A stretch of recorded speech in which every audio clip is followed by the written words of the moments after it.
As a husband, I am entitled to the entire inheritance. In a marriage, it's my inalienable right. I might purchase a mansion. The mother-in-law and husband have a severe financial obsession. They even attempt to take credit for my father's wealth, so it's not just me. Why should I give these folks the fortune my father amassed? I'll never be able to forgive them or give in to their demands. My name is Mia. I'm a 44-year-old in my 20th year of marriage. I juggle housework and my job, living a busy life. My husband, John, 2 years my senior at 46, works at a supermarket near the station. We met when I was a university student and working part-time at the supermarket where he worked. We started dating somewhat casually and got married when I was 24. We live with our son Bill, who just started university this spring. I have a fulfilling job that keeps me busy, but there's one thing that troubles me. It's my husband's reckless spending. It's our right to spend our earned money however we want, but he's relentless in asking for more when it runs out. It's worse when all three of us are together. Mia, I ran out of pocket money for this month, so put about $200 in my wallet. He demands additional pocket money every month. Again, it shouldn't be that little. What are you spending it all on? Shut up. A man has various social obligations. My husband raises his voice immediately if I show the slightest resistance. It's all because you insisted on sending Bill to college in the first place. That's right, Mia. It's enough to just graduate high school like John. What are you thinking? You don't want Bill to end up like John because you graduated from college yourself. The mother-in-law corners me with her sarcasm. That's because Bill has a goal to become a lawyer.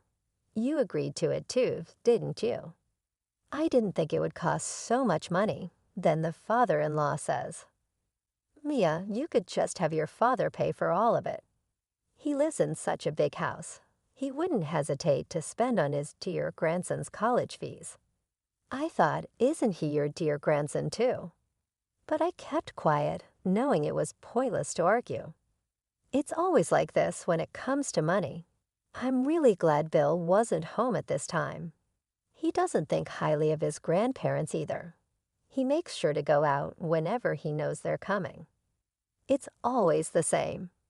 My husband and his parents know my father runs a company and lives in a large house, so they try to get money from me. Then one day, while preparing dinner, Bill told me something shocking. Mom, Dad's cheating. I saw him. He was walking into a hotel arm in arm with a woman. I never thought I would hear such a report from my son.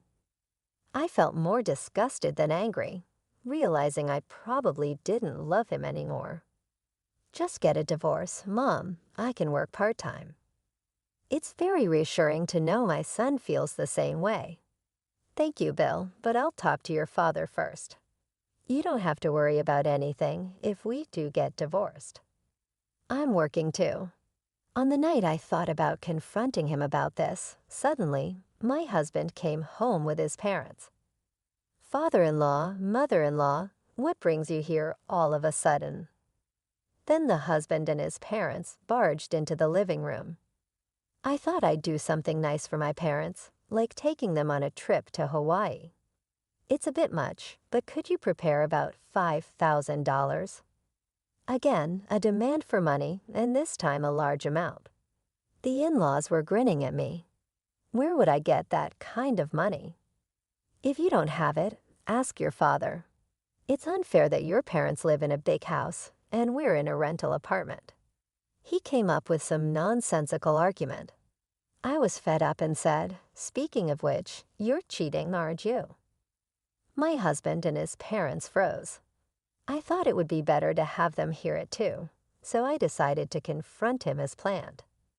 I don't know what you're talking about. Why would I cheat? Do you have any proof? He was clearly flustered. Someone saw you entering a hotel looking cozy with another woman. Anyone could say that. Bring this person who saw it, he demanded. I hesitated, not wanting my anger to be directed at Bill. Mia, even if that's true, forgive a cheat or two. It's normal for men. You're his wife. You don't need to make a fuss. I wasn't making a fuss, and I couldn't believe my mother-in-law, a woman herself, was condoning cheating. More importantly, hurry up with the money for the Hawaii trip. Yeah, we've already made the reservations, added the father-in-law.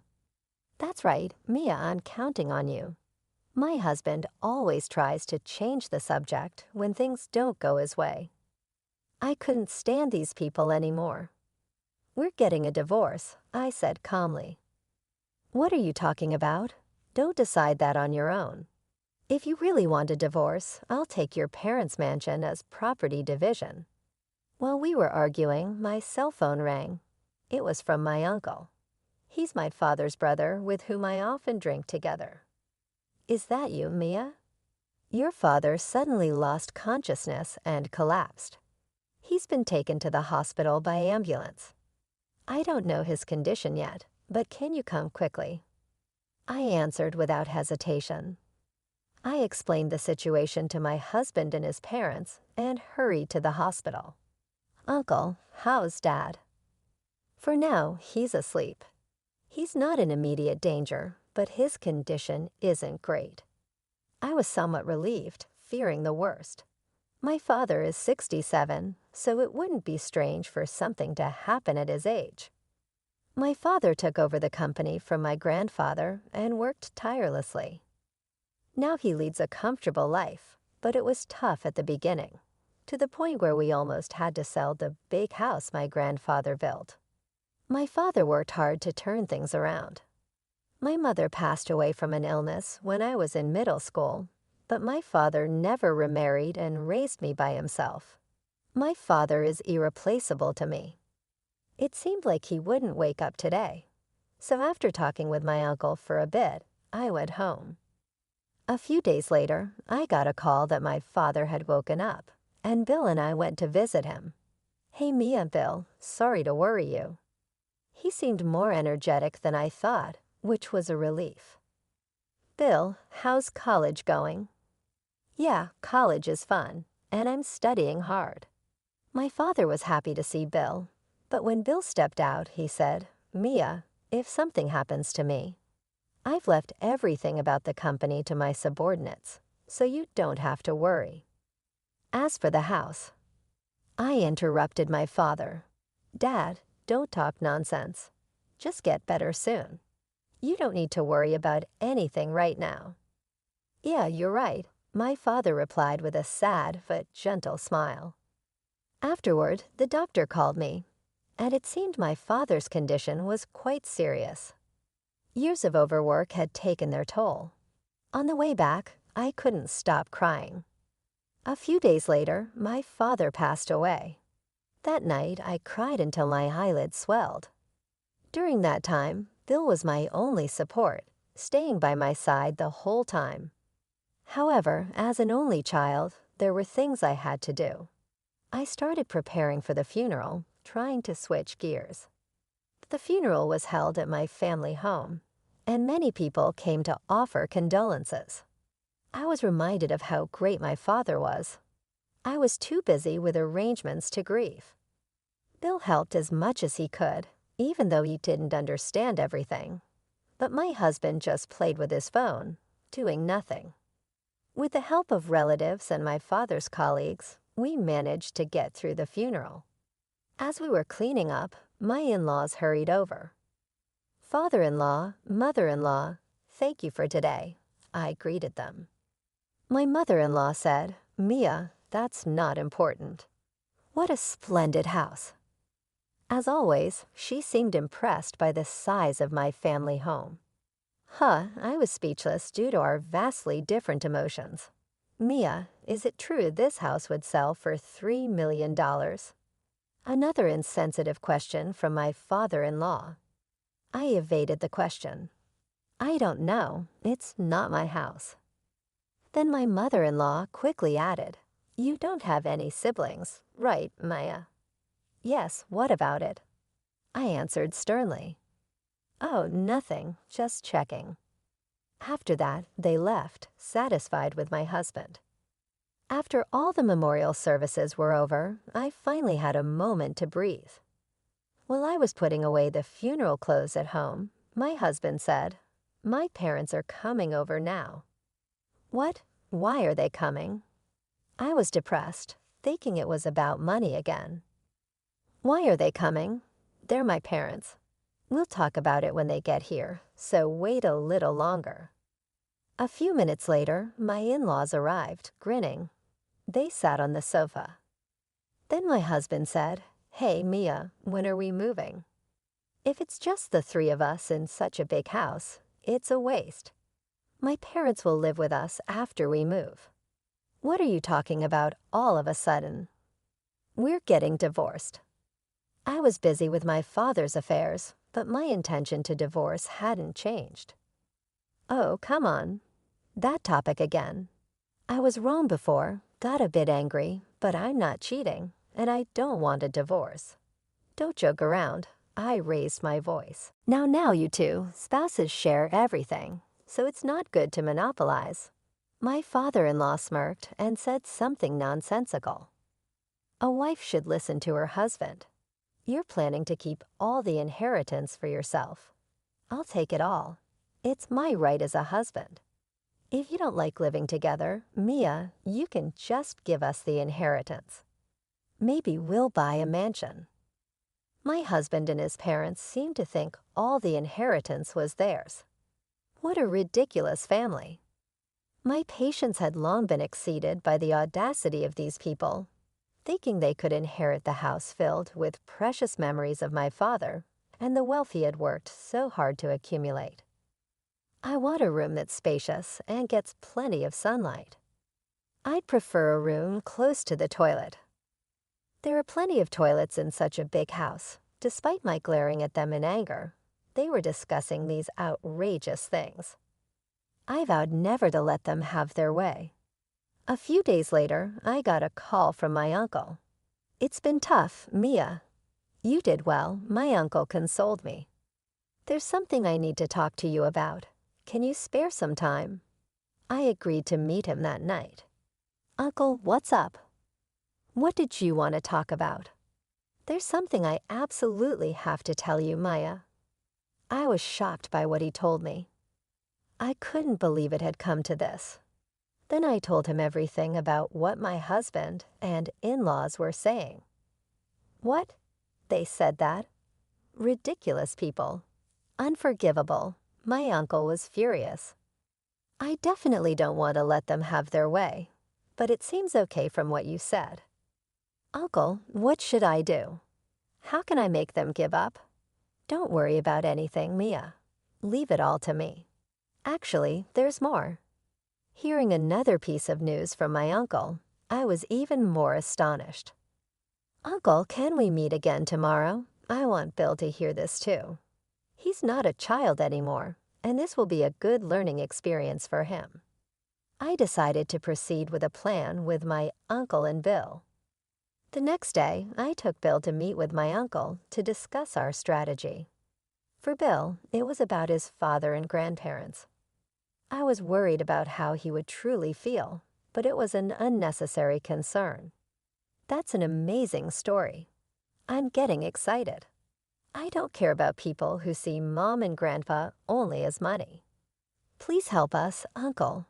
Bill was excited to participate in the plan, so we decided to move forward with it. The next day, I called my in-laws to our house and spoke with them, my husband and Bill, 6 of us in total, about living in my family home. Were you serious? Of course, finally you're on board. I've been waiting immediately. My mother-in-law said, the sooner the better. Living in such a mansion is like a dream. Then my father-in-law added, after all, we had to pay the cancellation fee for that trip we talked about before. You have to reimburse us for that. They had made the reservation themselves. I was appalled at their selfishness. Then my mother-in-law said, we'll make back the money soon enough. Don't rush. I was used to it and knew it wouldn't happen, so I could ignore it. But Bill, unaccustomed to their blatant money grabbing, seemed to be trembling with anger. I patted Bill's shoulder to calm him down. Okay, let's do it. There's a lot to prepare for the movie. So mother-in-law and father-in-law, please let us know when you've decided on the moving date. John, you move on the same day. Bill and I will go ahead to get the house ready. I get why you're going, but why, Bill? G's question was unusually sharp. Can you prepare meals and do laundry? Bill is still a student. You can manage just for yourself, right? Yeah, I guess. I managed to deflect with a plausible reason. However, John said, you can do the tidying in the daytime. Why move ahead? You're not planning to take the best rooms for yourselves, are you? You know that house best. He was resisting over trivial matters. It's fine. That mansion has over 10 rooms, right, Maya? Mother-in-law was in a good mood the entire time, thinking they could live in the mansion, unknowingly pushing the conversation in a direction that worked in my favor. I can't do any tidying up during the day because of work. We'll do it slowly at night and on days off. Don't worry, you can choose your room first. Really? All right, then that's settled. I managed to deflect the situation in my mind. I thought, just wait and see. I'll bring you down to the bottom soon. A month later, the moving day was set, and I received a message from my husband. The day of the final showdown was decided, and I was excited. On that day, my husband and in-laws arrived at my family home with a moving truck. Bill and I were waiting in front of the entrance. As my husband got out of the car, he said, "Hey, kept you waiting, huh? Huh, so this is my house from today. I've really made it." Ignoring my husband's poor joke, I looked at my in-laws who were sparkling with excitement, not realizing they were about to turn back. Then the gate opened, and my uncle came out of the house. My uncle stood there, arms crossed, silent. Who are you? What are you doing in someone else's house? My husband apparently didn't even remember my uncle, whom he had met at the funeral. This is my uncle, my father's brother. You met him at the funeral, remember? Oh yeah, that time, my husband awkwardly muttered something like a thanks, but his voice trailed off. So what are you doing here? He asked hesitantly, while my in-laws looked puzzled. Then my uncle said, "This isn't my house. Is there a problem with me being in my own house?" My uncle spoke assertively from the beginning, overwhelming my husband and in-laws. It seems you have a lot of misunderstandings. I've heard the story from Mia. The inheritance from my father was divided between my brother and me. My brother got the company, and I got the house. But I had already left home and was living elsewhere with my family. I didn't plan to move back since my brother was running the company. He continued living here, so he lived here, but the house was in my name. In other words, just because my brother passed away, it doesn't mean the house belongs to Mia. They didn't seem to fully understand my uncle's words. Mia, what's this about? Aren't we moving in here today? My husband asked calmly, as if he had moved past anger. I won't let that happen. You and your family have always been after my father's money, demanding absurd things like living in the mansion or paying for vacations, even after my father passed away. Why should people like you who haven't put in any effort get what my father worked so hard for? You're incredibly brazen. I raised my voice, which took my husband and in-laws aback. But my husband said, "What? How dare you speak to me like that?" Then suddenly, Bill intervened. "Dad, you're cheating, right? I was the one who told Mom." "Bill, what nonsense are you spouting?" My husband couldn't hide his shock at being confronted by his son. "I saw it, Dad." Entering a hotel, looking cozy with a woman. "Are you sure it was me? It's a serious mistake if you're wrong." My husband still wouldn't admit it. Dad, just stop it. Leave Mom and us. Disappear from our lives.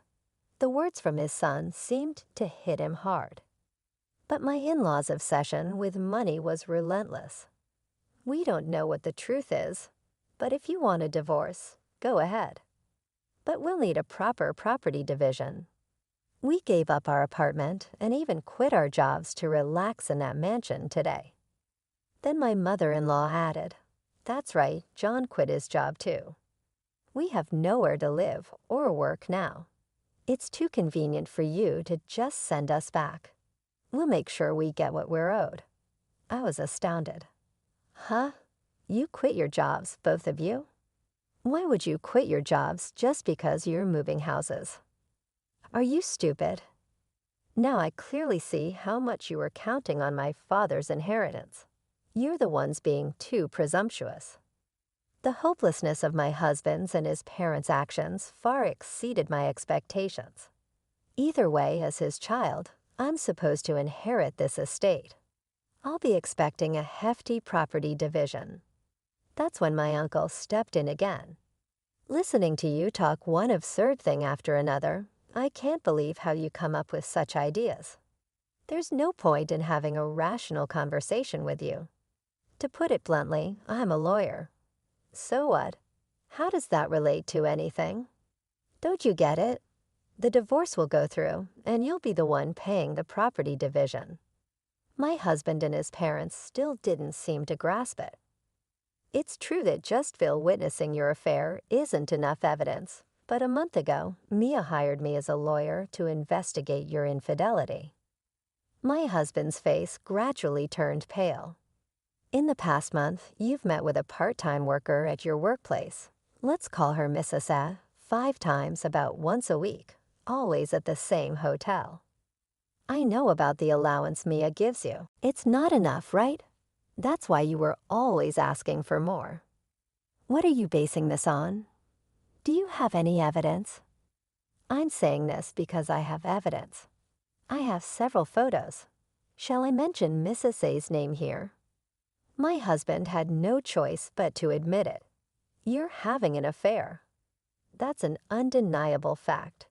You won't get a penny from Mia, and you'll have to pay the damages instead. Finally, my husband and his parents seem to understand the situation.